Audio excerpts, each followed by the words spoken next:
wide bid, and from the back comes Big Juanito outside. Contrary Chieftain with 1 furlong to go. Maniatic on the outside, pouncing on the embattled leaders, puts his head in front. Crypto Ride not done. Neither is Resemblance, who's fighting bravely and trying to turn away Maniatic. It is Resemblance, Maniatic. Resemblance would not be denied under Tyler Bays, proving 2 game and tough for Maniatic. Behind them, Crypto Ride, then Big Juanito.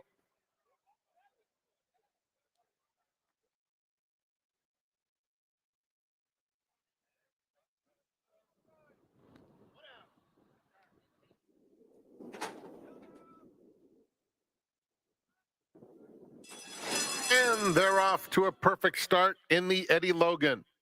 Brigante in stark contrast came away on top. Irish extreme outside. Irishuk is a bit keen into the first turn, where Brigante hugs the rail in, leads it by a 3/4 of a length. Stark contrast is racing second. Third Beer takes third. Irishuk hemmed inside, 3 lengths off the leader.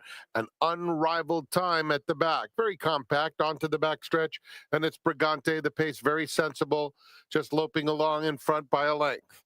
With stark contrast in second, and Third Beer in the clear. Third, now moving up to put some pressure on Brigante. So the tempo will quicken slightly. 3 lengths back. Irishuk has settled down comfortably now, and 2 more back to unrivaled time. Less than a half mile to travel. Brigante the target into the far turn. 3/4 of a length now to stark contrast. Now Third Beer has lost a little bit of ground. He's suddenly 3 lengths off them. 2 in front of Irishuk, and Unrivaled Time has asked for more at the back.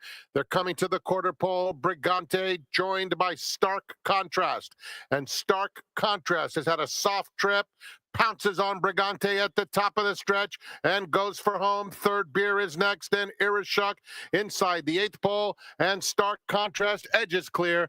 Brigante trying to hold second as we congratulate trainer Michael McCarthy, a man who exudes pure class. Win number 500 in the Eddie Logan with Stark Contrast. Brigante second, Unrivaled Time third.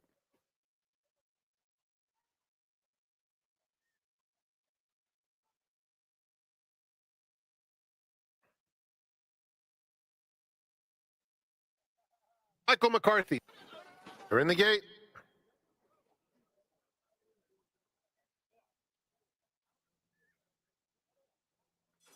And they're off. Kizazi out very quickly. So is Cherry Cider, who takes the lead. French Blue is up and on the pace, too. And they're joined by Red Cherry, Orange Sleeves, kicking smartly through along the inside to challenge for command. Tokala is 4 lengths off the lead, followed by Lady Detective outside Grays over Bays. 4 clear of Ethereal Quality, Feisty Redhead second to last, and Piney Woods at the back of the field. So it's Red Cherry who takes the lead into the far turn narrowly. Cherry Cider, French Blue, 3 wide, right there in the thick of it, just a neck off the lead, less than 3 furlongs from home. At the rail, Kizazi is trying to make some headway.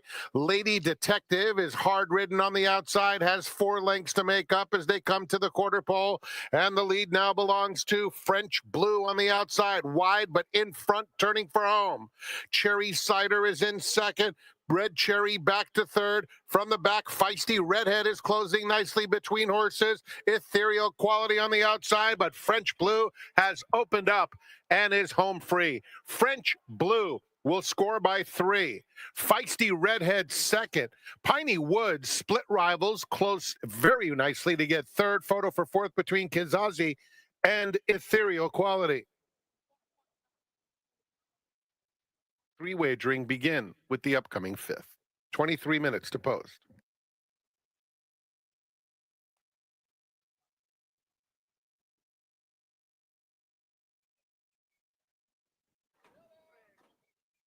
We're in the gate. And they're off. Very even start. Bits Tiger Magic in the center is quick, as is Gratefully, showing that excellent natural early speed. A little bobble there for Bits Tiger Magic as they cross the dirt. Here's Tahini moving up alongside to challenge, and Gratefully, who is the big favorite, will sit 2 lengths back in third. It's a gap of 4 to Young Love. I'm About to Go is next, and Hoshiana at the back of the field. Bits Tiger Magic tries to sneak away, opens up a length now on Tahini. 2 more lengths to Gratefully by herself in third, followed by Young Love, I'm About to Go, and 3 more to Hoshiana. They're midway on the far turn. Bits Tiger Magic engaged once again by Tahini. It's been a perfect trip for Gratefully, who cruises up 3 wide third. Young Love getting into the race in a big way. She's the gray on the far outside. Hoshiana trying to mount a bid from behind. They're in the final furlong, and Gratefully takes off and opens up 3 just like that. Young Love in second. Tahini, Hoshiana late, but it is all Gratefully outclassing the competition. Wins it by 4 under a perfect trip. Second went to Young Love. I'm About to Go third, Photo Tahini and Hoshiana.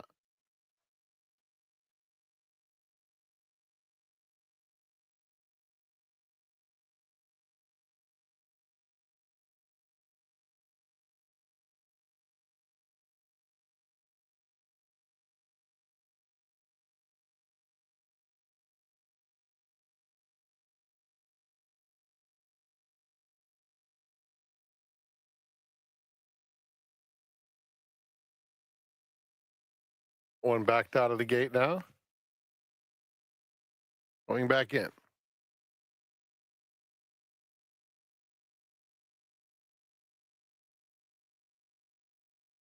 Omission going back.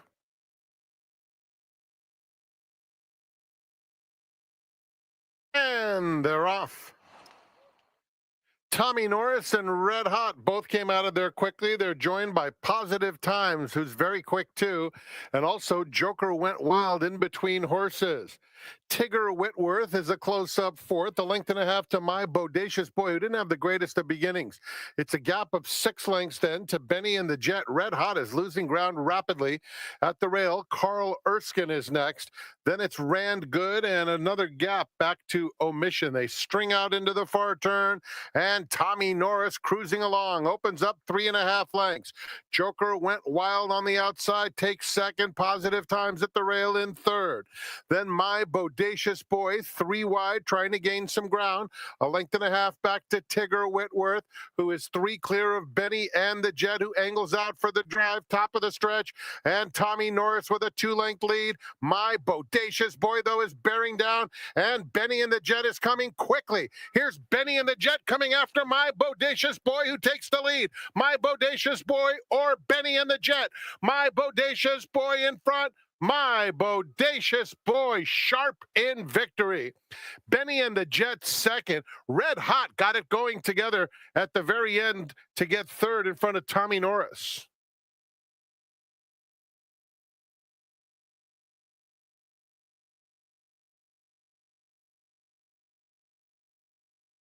And Watchtower. We're in the gate. And they're off. Paradise Lake was out very quickly. Starry Night, Watchtower on the extreme outside as part of it in the early stages as Starry Night emerges with a clear-cut lead, cruising through the stretch for the first time with Paradise Lake a length and a half back in second. Then I'm a Joker third, followed by Watchtower, 4 off the pace in fourth. Hannah Buckle is next, followed by Son of Hill, racing on the outside of Willa T and heavily favored Public Assembly at the back of the field. It's Starry Night into the first turn with a 2-length advantage. Paradise Lake is second. They're followed by I'm a Joker on the rail in third and Watchtower fourth, 3.5 off the pace. Hannah Buckle and Son of Hill are right next to one another, as are Willa T and Public Assembly. 7 lengths covers them down the back stretch. And it's Starry Night, 3/4 of a length. Paradise Lake in second. Another 2 back to I'm a Joker on the inside and Watchtower. No change in the running order. Hannah Buckle is next. Son of Hill has 6 lengths to make up. Willa T and Public Assembly. Into the far turn, Starry Night goes on, 3/4 of a length. Paradise Lake alongside second. I'm a Joker and Watchtower. Sounds like a broken record. Son of Hill on the outside, fifth, 4 lengths off the lead. Then Hannah Buckle, Public Assembly still with 6 to make up. Will angle to the outside, and Willa T there at the top of the stretch. It's Starry Night and Paradise Lake. These two have been head and head throughout. They're joined on the outside by Watchtower, who drifts out, and Hannah Buckle is finishing with interest. Public Assembly rallying between horses, driving finish to the wire. A nose-and-nose battle that goes to Paradise Lake, as game as ever. Starry Night and Watchtower.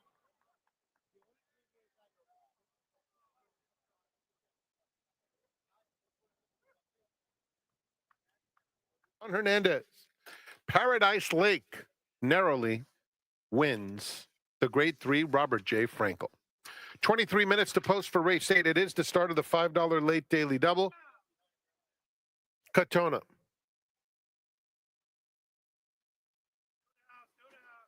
In the gate. And they're off. Voldemort, Runaway Charlie has sharp early speed. Feel the Magic, and just behind them, Normandy Landing is a close-up fourth. Katona moving up one from the outside, and Delmar Jerry is just inside of him as the field rounds the clubhouse turn. Clooney is now down on the inside of horses, but just 2 lengths off the lead. Katona's shuffled back a little bit. The 2 trailers are Big Bet, Joffin Safa, and Cop is 8 lengths off the lead. They move toward the 5/8 pole, and Delmar Jerry, keen to go on with it, and takes the lead from Voldemort. A length and a half, Runaway Charlie is in third, followed by Clooney at the rail in fourth. Then comes Feel the Magic in fifth. Only 3 lengths off the lead as they take closer order. Big Bet, Joffin Safa trying to make an early bid and doing just that, all the way up now to be a joint third, with Normandy Landing outside of him. Then Cop and Katona. They move into the far turn. Voldemort, Clooney pressing the issue on the outside second. Delmar Jerry now a length and a half and very hard ridden in third. Just felt the crack of the whip. Big Bet, Joffin Safa is a threatening presence. He's angling out for the drive. Behind them, Feel the Magic will be caught about 5 wide, turning for home. Katona and Runaway Charlie are next with Normandy Landing. They're at the top of the stretch. Voldemort and Clooney are squaring off at the 8th pole with Big Bet, Joffin Safa 2 lengths back in third. Coming to the 16th pole, Clooney puts his head in front. Voldemort battles right back, and Big Bet, Joffin Safa keeps coming. It's Clooney in control, and Clooney wins it by 3/4 of a length. Big Bet, Joffin Safa was second. Voldemort third, then Katona.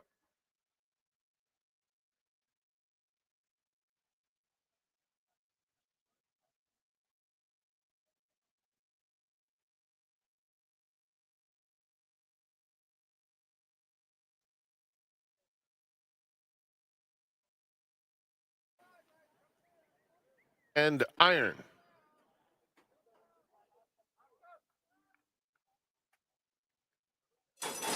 And they're off. Midway Lane is quick, joined immediately by Missile Cruiser. Here's Wasting Aces on the extreme outside, and Lorenzo Bernini is showing sharp speed too, 4 across the course. Behind them, both sides of Bad and Iron get good positions as they fan right across, going into that first turn at a rapid tempo. Sweet Odyssey, the favorite, is settled smoothly toward the back of the field in front of Fight Back and Grandissimo. Lorenzo Bernini, the quickest of the quick, pressed again by Wasting Aces, and in between those two, it's Missile Cruiser third. Then Midway Lane, who is backed off fourth, 3 lengths off the lead. It's a length and a half back to both sides of Bad, who is trying to move up now about 4 lengths off the pace, and Iron is just behind that rival. It's another 5. Back to Sweet Odyssey, Fight Back, and 2 more to Grandissimo. Lorenzo Bernini and Wasting Aces into the far turn. Midway Lane and Kyle Frey saving ground along the inside while making progress. Iron is next. Here's both sides of Bad getting right into contention, 4 lengths off the pace. Extreme outside, Sweet Odyssey in the yellow with the purple sleeves, white blinkers. Will try to close ground late there at the top of the stretch. And here's Iron coming to tackle Lorenzo Bernini with 1 furlong to go. Both sides of Bad. And now Sweet Odyssey lengthening stride on the outside. Sweet Odyssey, Midway Lane, go on. Sweet Odyssey or Midway Lane. Sweet Odyssey, Midway Lane. Sweet Odyssey won it by a head. Midway Lane, ultra tough in defeat. Behind them, a battle among both sides of bad. Fight back, Iron and Lorenzo Bernini. And 40 cents. That concludes our live racing program for this afternoon. Thanks for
As handicappers, we talk a lot about pedigree, right? We look at the pedigree and we say, wow, what a lot of potential, a lot of black type, a lot of grade 1 potential, a lot of upside.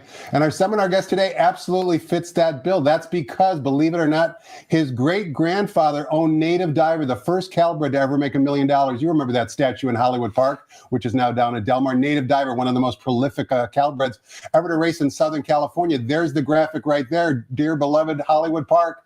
Now SoFi Stadium, unfortunately, but that same plaque is now at Del Mar in the area near the Jocks Room. But our guest today, he doesn't just live on his pedigree. He's actually trying to make a name for himself. He's young, he's aggressive, he's ambitious. He also represents currently both jockeys Tyler Bays and William Pyle. His name, Riley Shapiro. Riley, happy Friday. Welcome to the seminar. Happy Friday. Thank you for having me. Now, that's a hell of a pedigree. Oh, Native I appreciate Diver. it. Well bred. What is your first memory of being born into horse racing? When you were a young kid, what kind of just hit you that horse racing was such a big part of your life? Honestly, stepping outside my room in my dad's house, I mean, it's just littered with native diver memorabilia, but really all horse racing memorabilia. And so you can't go in a room in my dad's house without seeing something. And so as long as I can remember, I've been coming to the track with him and being around horse racing. Now, as a kid, a lot of times the children don't follow in the father's footsteps. And of course, your dad was very active in horse racing. Why did you decide to pursue horse racing? What is it about the game that you like compared to any other industries that you might have been able to be involved in? Well, firstly, it's the best sport in the world. And as someone who grew up playing sports, watching sports, coming to the races, when I finished school and stepped away from racing, I just became like an even bigger fan. And I was like, I just want to do anything to get back around the horses and get back around racing. There was a void in your life. In other words, you missed it tremendously. Exactly. What did you study in school? Like, what were you kind of pursuing before you decided to come back into horse racing? So funny enough, I was studying communications, but I was actually working as a tattoo artist. And so I had a clothing brand and was doing tattoos and did cut and sew and did all sorts of art mediums that I loved, but obviously still had that big void missing in horse racing. Do you have that void now in terms of being a tattoo artist? Do you ever wish you could kind of go back there part-time? No. Honestly, I love tattooing and I love making clothes, but I like doing it for fun, not necessarily business. And so, you can't beat our job and our game. So I wouldn't change it for anything. I completely agree with you, Riley. Now, how did you meet Tyler Bays? I mentioned you're the agent for him. You guys basically came together recently within the last couple of months. Yeah. How did that relationship start or begin? So actually, Tyler's known me since I was a little boy running around the track, by my dad's side. And so you can go back to, win photos from 2005. And so you'll find me in there with Tyler. So we've had a long relationship, but for years we actually, me being away and then coming back to the track, we hadn't really spoken. And then I was actually working for Ryan Hansen this summer, learning just the do's and don'ts of the backside and, learning some horsemanship. Sure. And Tyler was working a bunch of horses for Ryan. And so he kept seeing me and was like, hey, you're that kid from, way back in the day. And we kind of just, re-hit it off. And from there, he saw me there every morning. I saw him there every morning. And we just started that relationship. We've had a lot of success so far with Tyler, including in yesterday's second race when you rode a horse for Steve Knapp. Let's rewind the clocks and watch yesterday's second race. Listen to Frank Miramati describe the call of resemblance winning race 2 with Tyler Bays in the saddle.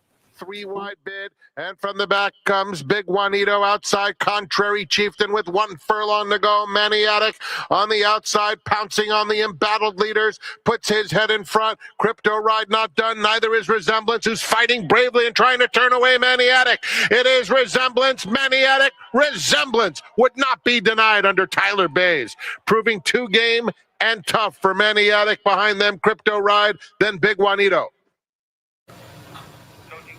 Riley, I don't know how many times you watched that replay last night, but I'll tell you what, when I watched it earlier this morning, the thing that impressed me most was the aggressiveness and the relentlessness of Tyler, not letting anybody else pass him when they got close to the wire. And I thought the same thing, and I thought it was a very veteran style move to wait as long as he did. I'm in the grandstands thinking, oh my God, we got to go. And sure enough, after talking to Tyler, he, had the plan in place and waited for that Rispoli's horse on the outside to come to him, and they got moving. I thought it was a just great veteran style ride by Tyler. So definitely watch it a couple times. That ride was for Steve Knapp. How did you and Steve kind of meet up, and how'd you convince Steve to ride Tyler? Well, Steve and Tyler actually had a relationship before Tyler hiring me as his agent, but Steve's just, he's such a great trainer, especially staple in our claiming game out here, the way he's able to do really well with horses off the claim and stuff like that. So really all the credit goes to him in getting that horse ready and putting him in the right spots to get him through his conditions and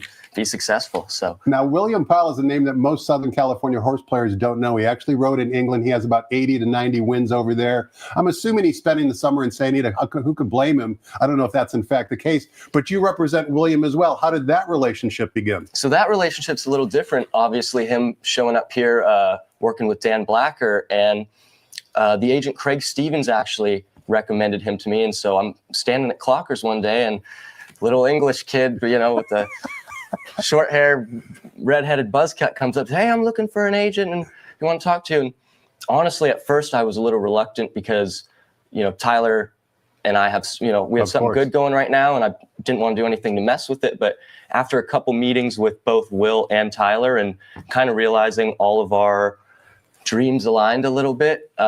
It seemed like we'd be able to work something out. And then really in the first week of us working together, just seeing his work ethic and his willingness to show up on time, and, you know, he wants to ride. And so that was something for me that after watching his replays in the north of England, I was like, man, kid can ride. So not only can the kid ride, but Riley Shapiro certainly can love the game. No one can love the game, I should say, more than Riley Shapiro can. That's for sure. We've seen that demonstrated already in the first 10 minutes. We're going to talk more about William Powell. We're going to talk about the mounts that both Tyler and William have on today's card.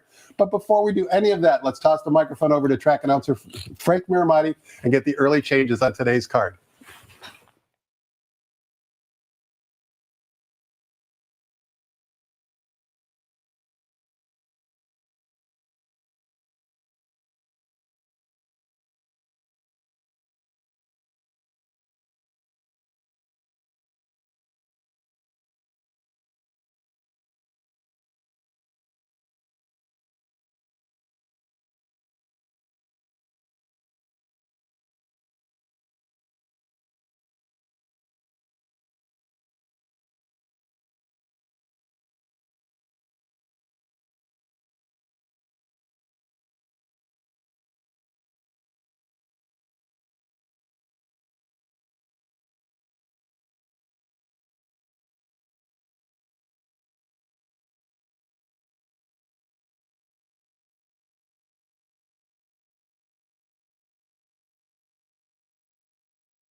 We saw the changes. Frank will update us at the bottom of the hour with the complete set of changes as well. But Riley, before we take a look at today's card, we were talking about William Pyle. And William, of course, has limited mounts so far up to this point, but he's done well with those limited mounts, including a win at Los Alamitos back on December 14th, but with a runner by the name of B. Grayson for trainer Val Brinkerhoff. Let's listen to Michael Rohn to describe the action for William Pyle's first victory in North America. Francis still with joint leadership. B. Grayson peels across their heels to issue a challenge. Charms away down the extreme outside. 3/16 left to go. Soy Nern being tackled and headed by B. Grayson. P-Town Prancer on the inside. Charms away running fourth, but at the 16th pole, B. Grayson kicks away. First time blinkers, B. Grayson for the money. For jockey William Pyle, defeating P-Town Prancer, Soy Nern, Storm and Midnight fourth, just in front of Charms Away. Riley, Tyler Bays is a seasoned veteran, but we don't know much about William Pyle. But I'll tell you what, coming down the lane there, William looked like he fits right in with his colony. He did well that race. He sure did. I think he's the one. He's the type of person that's gonna really succeed once he gets some more mounts under his belt out here and show everyone what he can do.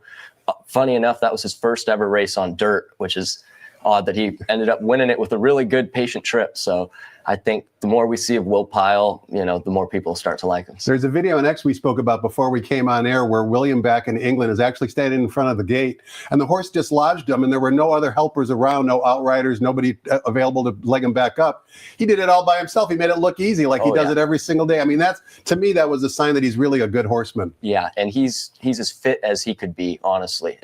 You look at him in his soaks, you can't really tell, but then you see him after and whoa, he's shredded. So it didn't surprise me seeing that video where he legged himself up. But if anyone hadn't seen it, I'd suggest looking his name up on X and watching it because it's awesome. It's a really awesome. Cool what's his impression of Southern California so far? Does he love it out here? He's loving it. He's having a great time, and we've done good at fitting in and finding some barns that are letting us work some horses and giving us some mounts. So it'll be really good. And it's actually been really cool from a fan perspective to hear his opinion on the anatomy of our horses here compared to in Europe, where what does he say about that specifically? Well, our training styles are so different right here, and each trainer has their own cup of tea, right? But out in Europe, he was explaining to me a lot of the training is much more on the gallop and going up and down hills and on trails, and so a lot of those horses naturally are a bit thinner. And out here, with our training regimen,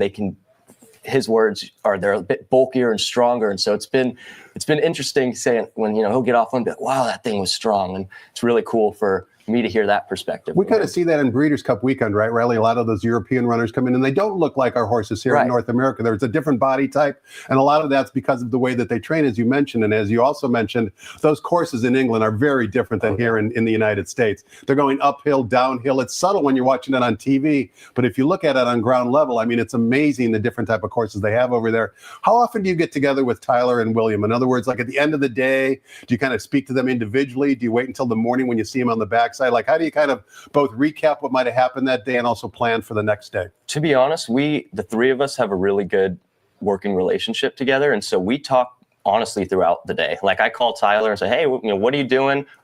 And we've become friends. You guys are friends. And so, I love Tyler and his family. I love Will. And we've all really, just like I said, become friends. And so we talk quite a bit throughout the day. When it comes to scheduling, each night I'll send out, their schedules for the next day and get their opinions on horses throughout the work morning of, hey, what'd you think of this horse? Or you think this horse fits this spot? Or those sort of questions. So really it's just an open line of communication. And I'm sure you're learning a lot from Tyler as well, right? He's been around so long. I'm sure not only are you giving him pointers, but he's giving you pointers as well. Yes, and he's given me a lot more pointers than I could ever give him because, honestly, I'm learning every day still. That's the beauty of our game is it's something new, always something new, and learning to adjust and understand what's going on.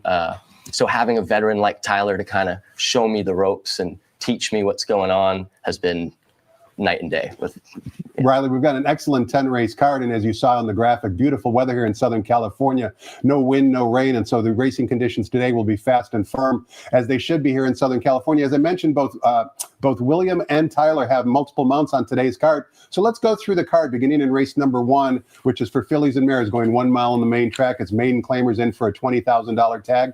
We've got a field of 7. The morning line favorite in the current betting choice at 8-5 is Gemma Dini from the Doug O'Neill barn, ridden by Edwin Maldonado. However, William rides number 6, Reckless Ride. And before we get your thoughts on the race, I wanted to actually show the replay of Reckless Ride's last race. That's because not only are we going to watch Reckless Ride perform, but we're also going to watch Gemma Dini perform, who is the current, as I mentioned, 8-5 morning line favorite. You be the judge of who you think might have ran better. This, I think, is the case, Riley, where when we watch the replay, the actual replay is going to look much better than the running line. But everybody, you guys be the judge. We're going to listen to Michael Rona describe the action back on December 14th and primarily focus in this replay on number 2, Reckless Ride.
Riley, we watched Gemma Dini basically lead most of the race, and as I mentioned, going to be the choice in race number 1. But he was trying to get out. He was slow to change leads. I'm skeptical at that 8-5 price. But Reckless Ride, who kind of hung tough until mid-stretch, is now currently 10-1 on the board. Reckless Ride, you ride for the first time with Will Pyle. Give us your thoughts on race 1 and what you think of Reckless Ride. Sure. I mean, the replay shows itself. You know, there's not a huge level of class difference between those horses. I thought Gemma Dini working 45 and change at Los Al was pretty impressive, and honestly is going to be hard to kind of take the top spot from her given that work. But I also think, given the trip that any 4 of them could get that came out of that last race, the tables could definitely turn.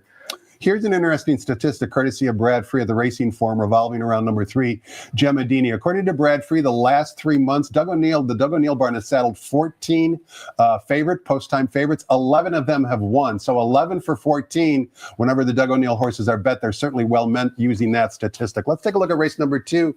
Riley begins the 50-cent early pick 4, I should say. We're sprinting 6 furlongs on the turf course. The turf rails today are at 20 feet. This is a starter allowance race. We've got a field of 7. Morning line favorite down on the rail. Number 1, Case Hit, first off the claim for trainer Steve Knapp. Give us your thoughts on race 2.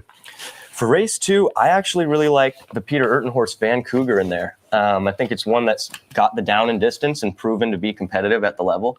But also really tough to leave off the 5 Smart Code, who drops in class after a bunch of good mile turf efforts. And if you go, 4 or 5 back to the 1X and the Open 50 claimer, he's running with some real tough horses, and Heart Headed, who ended up going to Kentucky and being successful, and amongst others, Ion Rai, Zio Joe. These are all really nice horses. So I think the race, in my opinion, is going to run through the 4 and the 5, but wouldn't be surprised with some others poking their head in there too. A couple additional comments on what Riley already provided. You can take a look at the PPs for number 5, Smart Code. The beaten favorite the last 3 times, certainly a tough horse to trust. And number 4, Vancouver, Riley's top pick in the race. Both career wins on the San Anita turf course, which is the surface, of course, we're on today. Race number 3, we're going 1 mile on the main track for maiden special weight 3-year-olds. A field of 5.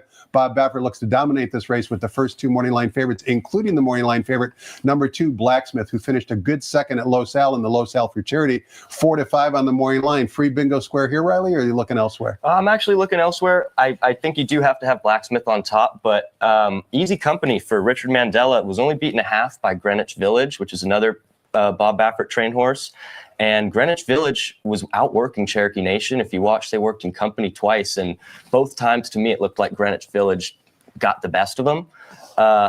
So I'm a little reluctant on Cherokee Nation, and also think with JJ being on board, maybe that'll drive the price down a bit. So I'd like to go elsewhere with Easy Company for Richard Mandela. 10-1 on the morning line, Mirko DeMuro in the saddle. What's your relationship with some of the other jocks in the colony? Do you talk to them much? I mean, I actually do. I've even because I didn't necessarily start on the backside as a jockey agent working for Ryan Hansen, I had tons of jockeys come there working horses. And so, my relationship with a lot of jockeys is actually very friendly, and I've become friends with a lot. Mirko especially, Mirko DeMuro, if you've ever met him, he's just a total class guy. Seriously, just top-notch guy. So one thing I say, Riley, is when you're in the industry, you hear a lot of news that probably the general public doesn't. But unfortunately, a lot of that news is not necessarily helpful because everybody loves their horse, right? Ryan Hansen loves his horse, and Richard Mandela loves his horse. So you kind of got to filter through all the BS, so to speak. How do you kind of do that, particularly when you're trying to book mounts for both Tyler and Will?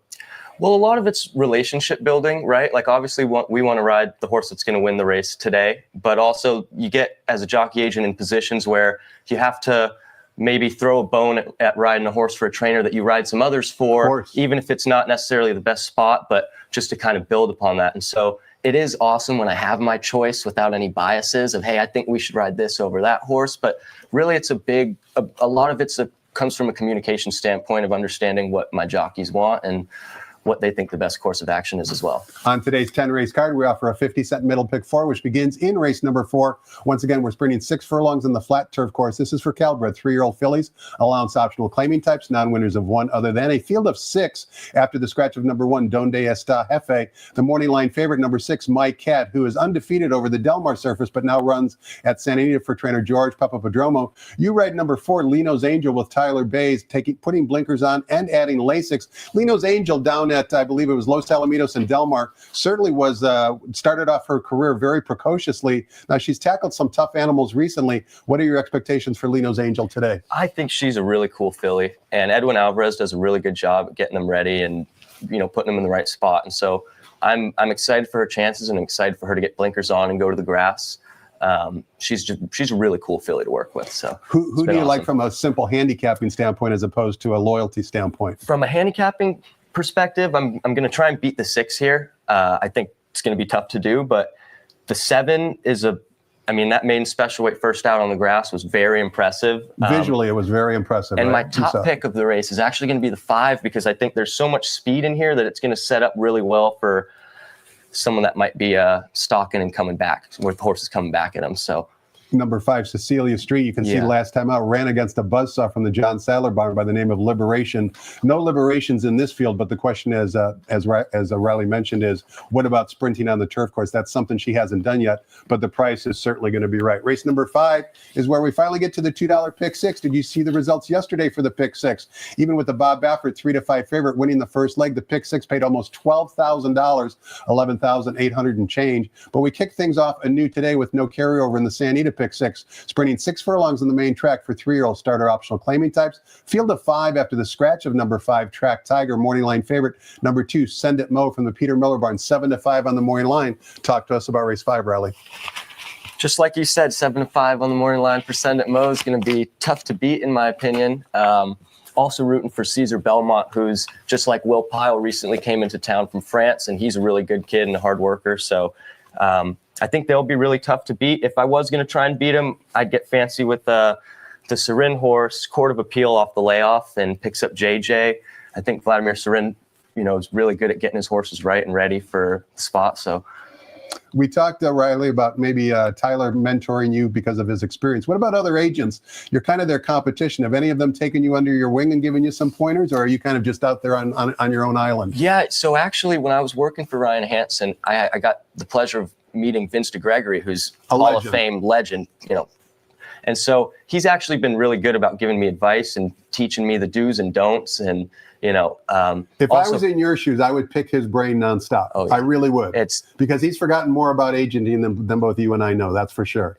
And kind of off topic here, but man, Vince is so sharp. Him and my dad have gone back for years. And my dad asked him, he says, hey, what was the name of Buster Milrick's dog that he had on the line? The mean dog that you couldn't get anywhere near? Without hesitation, Vince Buttermilk. Yeah. He knew it. And my dad was like, man, I never, ever would have, it would have been lost information. So Vince is the greatest. But other agents as well have been very helpful. I mean, although we are competing against each other, it's been a really good, friendly environment. That's great to hear. Race number 6 begins both the 50-cent late pick 5 as well as the $3 all turf pick 3.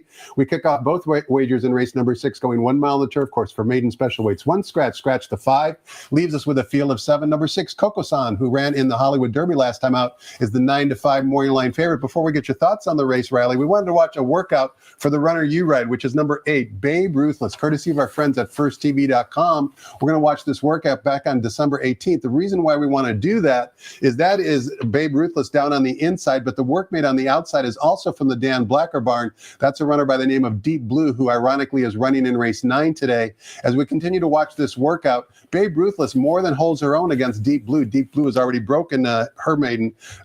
Babe Ruthless, obviously, this is career start number 2 going long on the turf, which she's bred for. As we continue to watch the work, we'll see that Babe Ruthless definitely is very competitive in this workout. What are your expectations for Babe Ruthless's performance this afternoon? I mean, it's a bit of an unknown, right? Going 2 turns and going to the grass. But she's bred for it, just as well as anyone could be. So I think Dan Blacker does a good job at picking the right spots and getting them ready. And he picked this race over a different one. And, that gave me a bit of confidence to say, hey, I like our shot in here. I mean, he looks great. He's a lightly raced newly turned 4-year-old, but he's out of Candy Ride. And as we mentioned, the dam is certainly very precocious, or was precocious in her racing career on the turf. But Babe Ruthless, nothing wrong with this workout. An 8-1 on the morning line kind of picked my eyes up in terms of maybe being one of the contenders in race number 6. Race number 7 begins the 50-cent late pick 4. And in race number 7, we're traveling 5.5 furlongs on the main track for maiden claiming Calbred 3-year-old fillies. $20,000 of the claiming tag, 2 scratches. The program scratch of the 7 also take out number 11, Savannah's Big Girl. That means number 14, Scotland Ray, will run in the race. Big field here. You write Smoking Hot Chick for George Parabon, 10-1 on the morning line with Tyler in the saddle. Talk to us about race 7. Yeah, this is an interesting race. I think there's a lot of horses in here that are very similar in regards to class level. I really like the 4 in here, Pronounce It for Simon Callahan. I think coming out of that race that had Libel Proof and Stars Hollow, those are both good horses that have come back and done well. So I think it's going to be tough to beat the 4 in here, but I really do like our chances with the 12, Smoking Hot Chick. She's a good workhorse and just shows up happy and ready to run. So I was a bit handcuffed in here, having the options of the 12, the 2, and the 3, and ultimately ended up on the 12. So. And Smoking Hot Chick, you mentioned, ran well last time at Los Alamitos, finishing a good 3rd in a field of 11. What you don't see in the past performances, but you probably already know, Riley, is the winner of that race was a maiden special weight dropper. So it was certainly a tougher race than what would appear on paper to be just your average maiden $20,000 claiming race. Race number 8 begins the $3 late pick 3 with the reduced 15% takeout. And that wager begins in race 8, going 1 mile on the turf course, $25,000 claimers, non-winners of 2 races lifetime. Scratch the 4, make number 2 Tribal a first-time gelding, and Tribal also is the 6-5 morning line favorite. Talk to us about race 8. Yeah, I picked the 2 on top here with Tribal. I remember him actually before the layoff, and he fits this level. I like that he's fresh off the geld, and John Sadler gets him ready. So I think he'll be really tough to beat. I really did like the 4 in here before the scratch. But with the 4 scratching, I think my second choice would be the 5 and 6 Magpies. Just proven the level already. Last out in the 25 non-2. Was only beaten a half by one of these days. And I think that's a pretty good race. I'll ask you a personal question, and you can answer it however you want, Riley. But do you wager on the races very often?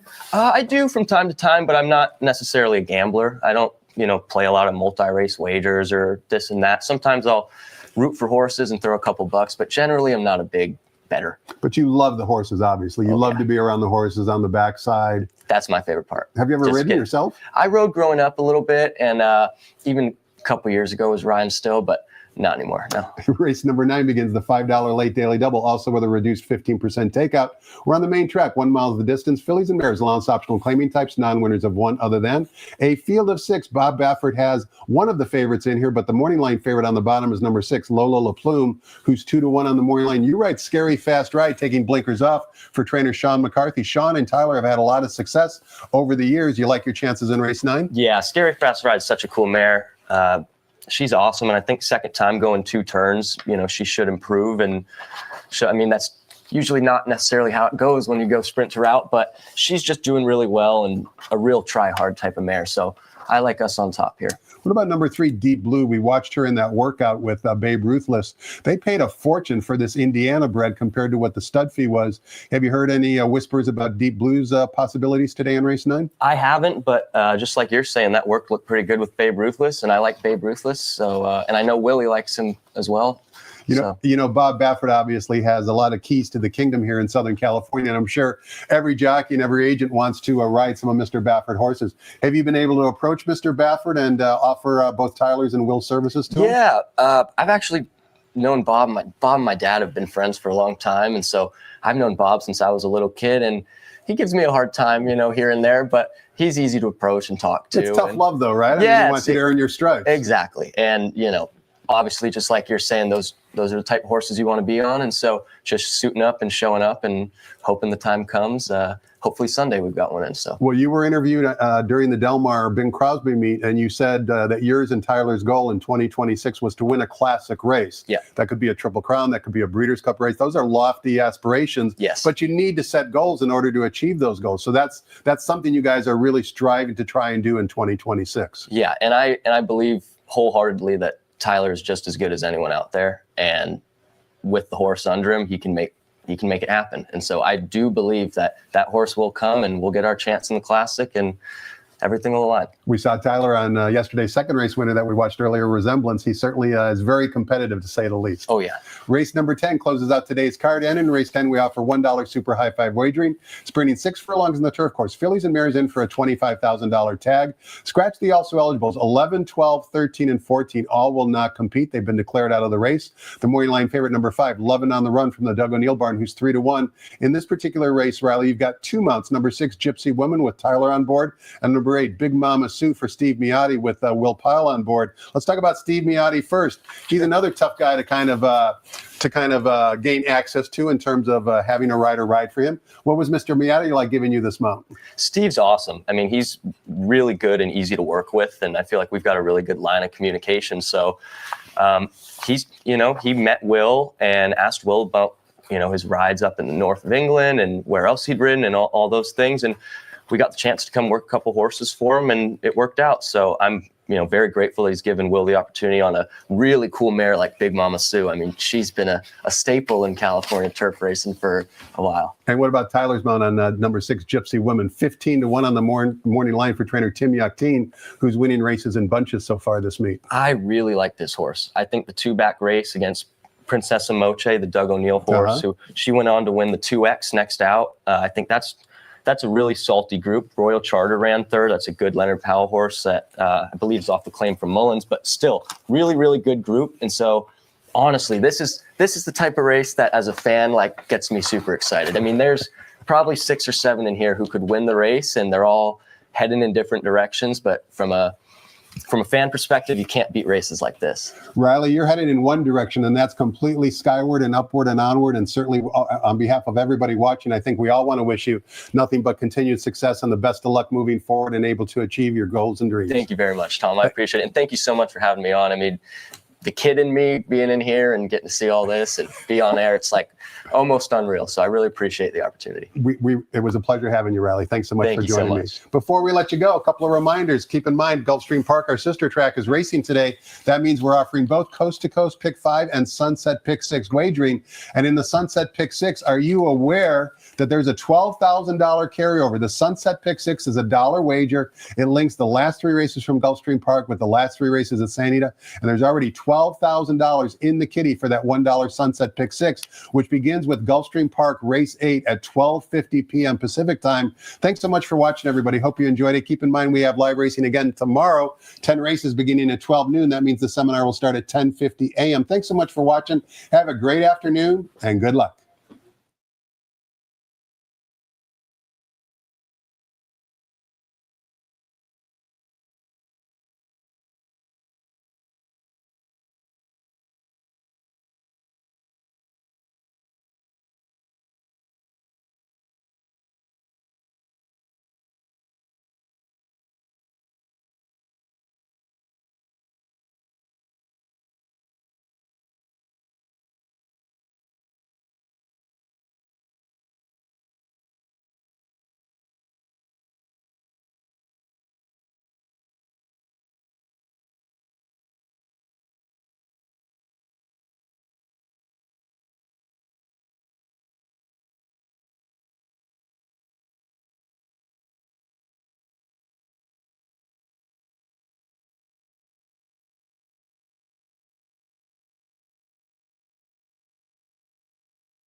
Ladies and gentlemen, please rise for our national anthem.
Good morning, ladies and gentlemen, and welcome to Santa Anita Park, the great race place where the track is fast and the turf course is firm. Here are the changes on today's program. There is a Sunset Pick 6 carryover of more than $12,701. That starts with race 8. Based on previous experience, that pool will be growing substantially. Gulfstream's 8 for the Sunset Pick 6.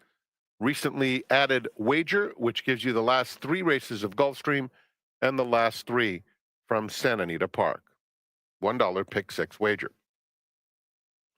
In the first, just a blinker note, start of the early pick 5. Race 2 starts the early pick 4. Just a blinker note there, too.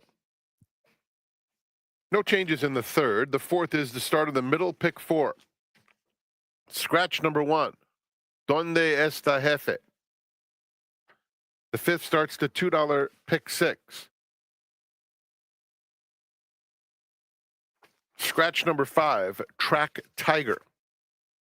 Race 6 begins the late pick 5 and all turf pick 3. Scratch 5, Vino Amante. In the 7th, number 2, Duchess Cat, the jockey now Welfin Orantes. Scratch 7, Aguila Azul. Scratch number 11, Savannah's Big Girl. The 14 does draw in. That's why we had a jockey change on number 2. In the 8th, the late pick 3 begins with a scratch of number 4 coming in a little hot. $3 late pick 3 starts there. Race 9, $5 late double. No scratches or jockey changes. And in the 10th, scratch 11, 12, 13, and 14. There's super high 5 wagering on the finale. Enjoy your day here at Santa Anita Park. It's Free Friday. Don't forget, we do have a Thursday program again next week, making up for the lost days during the rain. Perfect afternoon in Arcadia. Enjoy the day. We're 26 minutes away from race 1 at 12 noon.